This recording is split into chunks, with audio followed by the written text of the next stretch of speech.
तो इस कहानी शुरू में हमें कुछ एस्ट्रोनॉट्स को स्पेस में दिखाया जाता है। वो अपना स्पेस स्टेशन ठीक कर रहे थे कि अचानक से उनके स्पेस स्टेशन के ऊपर कोई अजीब सी चीज आ जाती है। उस चीज की आवाज इतनी तेज, इतनी भयानक थी कि एस्ट्रोनॉट्स के कान फटने लगे थे। जिसके बाद ये सीन यहीं से कट होकर हमें कुछ सालों बाद एक ग्रुप को दिखाया जाता है। कॉलेज स्टूडेंट्स का ये ग्रुप कैंपिंग के लिए जंगल में जा रहा था। रास्ते में ये लोग एक फ्यूल स्टेशन पे रुकते हैं, जहाँ फ्यूल स्टेशन पे इन लोगों की नजर एक जीप पे पड़ती है जिसके ऊपर खून लगा था। एक लड़का जब उसे चेक करने के लिए आगे बढ़ता है, तभी एकदम से ट्रक का ओनर आकर उसे पकड़ लेता है और कहता है, अपने काम से काम रखो बेटे। ये ट्रक का ओनर अब इस लड़के को डराने के साथ मार भी रहा था, तभी उसका साथी चार्ली यहाँ आकर इस लड़ाई को खत्म कर देता है और अपने साथी को लेकर वहाँ से निकल जाता है। ये लोग जंगल के दरमियान में पहुंच जाते हैं जहाँ इनका फार्म हाउस था। फार्म हाउस पे अपना सामान रखने के बाद इस ग्रुप में से 3 लोग जंगल को एक्सप्लोर करने के लिए निकल जाते हैं, जहाँ इन्हें एक नदी, एक चश्मा और बहुत ही खूबसूरत नजारे दिखाई देते हैं। साथ ही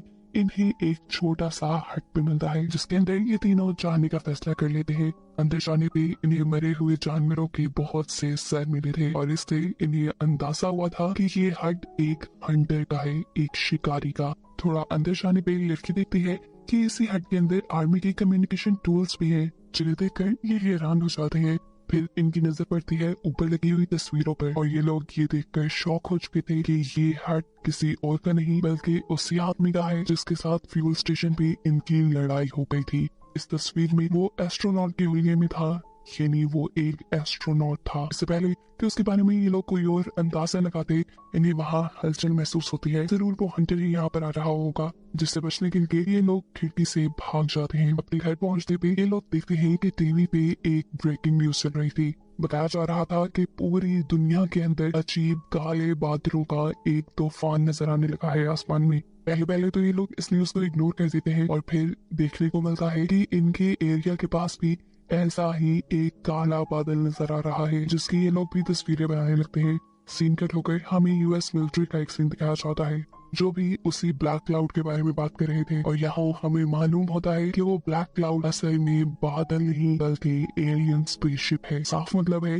कि एलियंस इस दुनिया में आ रहे हैं। इनकी बातों से हमें मालूम होता है कि एलियंस पहले भी इस दुनिया में आ चुके हैं, जिन्हें बहुत ही करीब से 2 एस्ट्रोनॉट्स ने देखा था।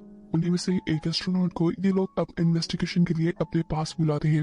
वो एस्ट्रोनॉट जो इस टाइम यूएस मिलिट्री का एक कैदी बना हुआ था, वो इन लोगों को बताता है कि असल में एलियंस ने उन्हें किडनैप करके उनके ऊपर बहुत ही अजीबोगरीब एक्सपेरिमेंट किए थे। इन्हीं कहानी के शुरू में जो सीन हमने देखा था कि 2 एस्ट्रोनॉट्स को बहुत ही तेज आवाज सुनाई थी, वो असल में एलियन स्पेसशिप की आवाज थी और उस टाइम एलियंस ने उन्हें किडनैप कर लिया था। फिर अपने एक्सपेरिमेंट पूरे करने के बाद एकदम से एलियंस ने इन्हें छोड़ दिया और ये लोग वापस अर्थ पे आ गए। अर्थ पे आने के बाद इन्होंने हर इंसान को अपने ऊपर होने वाले एक्सपेरिमेंट्स के बारे में बताया। उनके बारे में न्यूज में भी खबरें चली, लेकिन लोगों को लगा कि ये दोनों एस्ट्रोनॉट पागल हो गए हैं, ये लोग झूठ बोल रहे हैं। किसी ने भी उनकी बातों पे यकीन किया ही नहीं। खैर सीन दोबारा प्रेजेंट में शिफ्ट होते हैं और वो एस्ट्रोनॉट अब अपनी कहानी ही यूएस मिलिट्री को सुना रहा था। इसी दौरान उन्हें मिलिट्री ऑफिस के ऊपर भी कुछ शोर सुनाई देता है और मालूम होता है कि एक एलियन शिप इनके मिलिट्री बेस के ऊपर है। सिंडट होकर हमें जंगल में दिखाया जाता है कि स्पेसशिप के अंदर से एक ग्रीन कलर का शटर बाहर निकला है। जंगल में मौजूद हंटर भी दूर से सब देख रहा था। यहाँ हमें पता चलता है कि हंटर वही दूसरा एस्ट्रोनॉट था जिनके ऊपर एलियंस ने एक्सपेरिमेंट किया था। इन दोनों शटर्स के जमीन पे उतरते ही हम देखते हैं इन दोनों एस्ट्रोनॉट को अजीब से पैनिक अटैक्स आने लगते हैं। यहाँ जंगल में कॉलेज ग्रुप जिस फार्म हाउस के अंदर रुका हुआ था, उसके बाहर भी एक एलियन लैंड करता है, जिसे देखते ही एक लड़की बिल्कुल फ्रीज हो जाती है और थोड़ी देर में वो बेहोश भी हो जाती है। उसके बेहोश होते ही उसके साथी उसके पास आते हैं और इतनी ही देर में वो लड़की होश में आ जाती है। यहाँ इन लोगों ने अपने घर के इर्द गिर्द मोशन सेंसर्स भी लगाए हुए थे, ताकि अगर कोई भी जानवर इनके घर के करीब आने लगे तो इन्हें पहले से पहले पता चले। अब ये मोशन सेंसर इन्हें ये बता रहा था कि वहाँ कोई आने वाला है। स्कैन करके जब ये देखते हैं तो उनके घर के पास वही हंटर ही था। वो बाहर जाता है उस हंटर को देखने के लिए, लेकिन इतनी देर में हंटर वहाँ से गायब हो जाता है और वो लड़का घर के अंदर वापिस आ जाता है।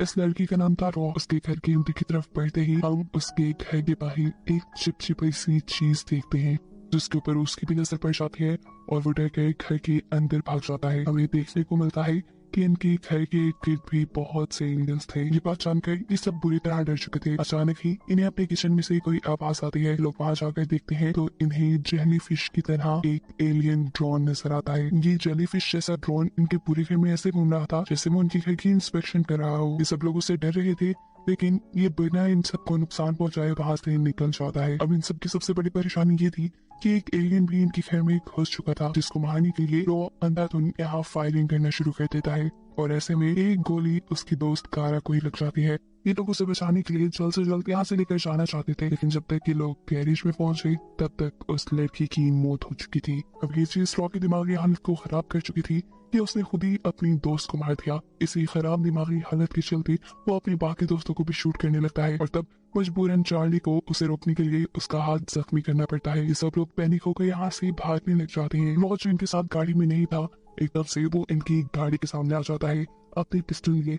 वो अभी भी इन लोगों को मारना चाहता था, लेकिन इससे बचाने के लिए ये लोग जैसे ही अपनी गाड़ी को टर्न करते हैं उनकी गाड़ी डिसबैलेंस होकर स्लिप हो जाती है और पहाड़ी से नीचे गिर जाती है। किस्मत से ये लोग जिंदा बच गए थे। जल्दी से ये लोग अपनी गाड़ी से निकल जाते हैं और तब हमें दिखाया जाता है कि एलियन स्पेसशिप ठीक उस लड़के के ऊपर आकर उसे अपने अंदर ले जाती है जो इन तीनों को मारने के लिए इनके पीछे पड़ा हुआ था। ये देखकर ये तीनों बुरी तरह घबरा गए और बचकर वहां से भागने लगे। इनकी ग्रुप का एक साथी अचानक से एक ट्रैप में फंसकर गिर जाता है, जिनसे इनकी घबराहट और भी ज्यादा बढ़ जाती है। असल में ये ट्रैप हंटर का लगाया हुआ था और अब इन्हें अपने करीब से एक एलियन की भी आवाज आ रही थी। ये लोग काफी डर रहे थे, लेकिन इनकी खुशकिस्मती कि यहाँ पर हंटर ही था जो इस लड़की को ट्रैप से आजाद कर देता है।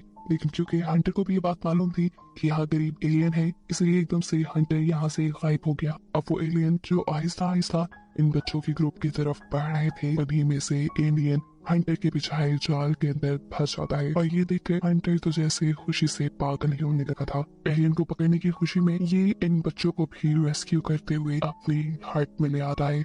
इन लोगों के जख्मों पर पट्टी करने के बाद वो इन लोगों को एलियंस के सीक्रेट बताने लगता है। कैसे पिछले हजारों सालों से एलियंस इंसानों को किडनैप कर करके उनके ऊपर अपने एक्सपेरिमेंट्स कर रहे हैं और एक्सपेरिमेंट करने के बाद वो इन इंसानों को वापस जमीन पर छोड़ देते हैं। और एक सबसे बड़ी हकीकत जिसे ये सब जानकर भी हैरान हो जाते हैं कि होमो सेपियन यानी इंसान भी एलियंस के किए गए एक्सपेरिमेंट की वजह से ही पैदा हुए थे। एलियंस ने यूनिसेलुलर ऑर्गेनिजम्स के जरिए इंसानों को बनाया था। वक्त के साथ एलियंस के ही एक्सपेरिमेंट की वजह से इंसान इतने एवोल्यूट हुए, इतने तब्दील हुए और एलियंस आज भी इंसानों पर अपने एक्सपेरिमेंट कर रहे हैं। एलियंस ने यहाँ तक कि मुझे भी अपना टारगेट बनाया था, यानी हंटर के ऊपर भी एलियंस ने एक्सपेरिमेंट किए थे और फिर भी रेगिस्तान में उसे छोड़ दिया गया था। उसकी उस टाइम भी सारी मेमोरी मिटा दी गई थी। जिस टाइम उसके ऊपर एक्सपेरिमेंट हुआ था उसे कुछ याद नहीं रहा था, लेकिन फिर वक्त गुजरते साथ साथ मुझे सब याद आने लगा और अब उन एक्सपेरिमेंट्स की वजह से मेरे अंदर टेलीकाइनेसिस की भी पावर है, यानी मैं अपने दिमाग के जरिए चीजों को कंट्रोल कर सकता हूँ। अब एक लड़का सवाल करता है कि आखिर एलियंस एक्सपेरिमेंट कर क्यों रही है। जवाब में हंटर बताता है जैसे इंसानों ने दूसरे प्लेनेट पर बंदर को भेजा था ये जानने के लिए कि वहाँ का एनवायरनमेंट इंसानों के लिए सेफ है या नहीं, ठीक ऐसे ही ये लोग इंसानों को अपनी तरह बना रहे हैं ये जानने के लिए क्या वो लोग अर्थ पर सरवाइव कर सकते हैं या नहीं। मतलब वो भी अर्थ पर कब्जा करना चाहते हैं, क्योंकि अभी फिलहाल सूरज उनके प्लेनेट के बहुत करीब है। इस वजह से उनके प्लेनेट का एनवायरनमेंट काफी गर्म है, इसलिए वो अक्सर अपने काम और अपने तमाम हमले रात में ही करते हैं। हंटर बताता है जब उसके ऊपर एक्सपेरिमेंट किए गए थे और उसे सब याद आया था तब उसने यूएस मिलिट्री को ये सब कुछ बताने की कोशिश की थी, लेकिन किसी ने भी उसकी बात पर एतबार नहीं किया। तब उसने अपनी जॉब से रिटायरमेंट ले ली और अपनी पूरी जिंदगी इसी काम में सर्व कर दी कि कैसे वो एलियंस को रोक सके। उसकी रिसर्च के मुताबिक उसे पहले ही मालूम था कि आज ही के दिन एलियंस इस दुनिया में आएंगे और बहुत सारे इंसानों को अपने जैसा बनाने के लिए किडनैप करेंगे। अब क्योंकि हंटर के हाथ भी एक एलियन लग चुका था, वो अपना बदला लेने के लिए उसके ऊपर भी एक्सपेरिमेंट करने का सोचता है, लेकिन इससे पहले कि वो ऐसा करता जहाँ पर एक दूसरा एलियन अपने ड्रोन के साथ आ जाता है। वो इतनी बुरी आवाज निकाल रहा था कि इन सबका सर और कान फटने लगे थे, खास तौर पर हंटर के, क्योंकि उनके ऊपर एलियन ने एक्सपेरिमेंट किया था और उसे टॉर्चर करने के लिए ये एलियन ये साउंड निकाल रहे थे। तंग आकर ये तीनों बच्चे हंटर के इस हट से निकलने का फैसला करते हैं, लेकिन उनका एक साथी जो बहुत ही ज्यादा जख्मी था वो इनके साथ भाग नहीं पाता, इसीलिए उसे वो इसी हट में छोड़कर बाकी दो लोग बाहर निकल आते हैं। आगे आने के बाद एलियन का स्पेसशिप उन्हें अपने अंदर खींच लेता है। खैर दिखाया जाता है कि चार्ली को जब होश आया तो उसने अपने आप को एक ऐसी जगह पे पाया जहाँ पर बहुत से और इंसानों को भी रखा गया था और उसकी निगरानी कर रहे थे एलियन ड्रोन्स। इसी तरह अपने आप को इस जगह से निकालने के बाद वो अपनी दोस्त एनी की तलाश में निकल जाता है और उसे यहाँ अपना साथ ही रैनी भी मिलता है, जिस जख्मी को ही ये लोग उस हट से उठाकर यहाँ पर ले आए थे और अब उसकी आधी बॉडी को इन्होंने मशीन में बदल दिया था। ये देखकर उसे बहुत दुख होता है। वो थोड़ा ही आगे बढ़ता है तो उसे देखने को मिलता है कि एलियंस इंसानों के दिल के ऊपर भी एक्सपेरिमेंट कर रहे थे। थोड़े ही आगे जाने पर उसे अपने बाकी दोनों साथी भी नजर आते हैं, जिनकी भी हालत रैनन की तरह ही थी। उनकी भी बॉडी के निचले हिस्से को बिल्कुल मशीनों में बदल दिया गया था। यहाँ उसके दोस्त एनी के साथ भी एलियन यही करने वाले थे, यानी उसकी आधी बॉडी को मशीन में बदलने ही वाले थे, लेकिन ठीक वक्त पे चार्ली एनी को बचा लेता है और इस चीज की भनक एक एलियन को पड़ जाती है। एलियंस उसे पकड़ लेते हैं और उसे भी बेहोश कर दिया जाता है। थोड़ी देर बाद हमें दिखाया जाता है कि एलियंस उसे मशीन में जकड़े हुए उसके ऊपर भी अजीब तरह से एक्सपेरिमेंट करने लगे थे, जिनके चलते चार्ली बेहोश हो गया था। उसे होश आया तो उसने अपने आप को अर्थ पे पाया। उसके जिस्म पे कोई कपड़े नहीं थे और उसकी बॉडी पे बिल्कुल वैसा ही मार्क था जैसा हंटर की बॉडी पे था, यानी एलियंस ने उनके ऊपर एक्सपेरिमेंट करके उनके ऊपर स्टैंप लगा दी थी। उसके पास उसके तय हुए कपड़े रखे थे जिन्हें वो उठाकर पहन लेता है और आगे जाने पे उसे अपनी दोस्त एनी भी इसी हाल में मिलती है। वो भी बिल्कुल ठीक थी और उसके ऊपर भी एलियंस का स्टैंप लगा हुआ था। एनी ही नहीं बल्कि पूरा ग्रुप उन्हें इसी जंगल में मिलता है। इसी हाल में ये लोग कपड़े पहनकर दोबारा मिल जाते हैं और अपने फार्म हाउस पहुंचते हैं, जहाँ न्यूज के जरिए इन्हें पता चलता है कि पिछली रात बहुत सारी एलियन स्पेसशिप दुनिया में उतरी थी।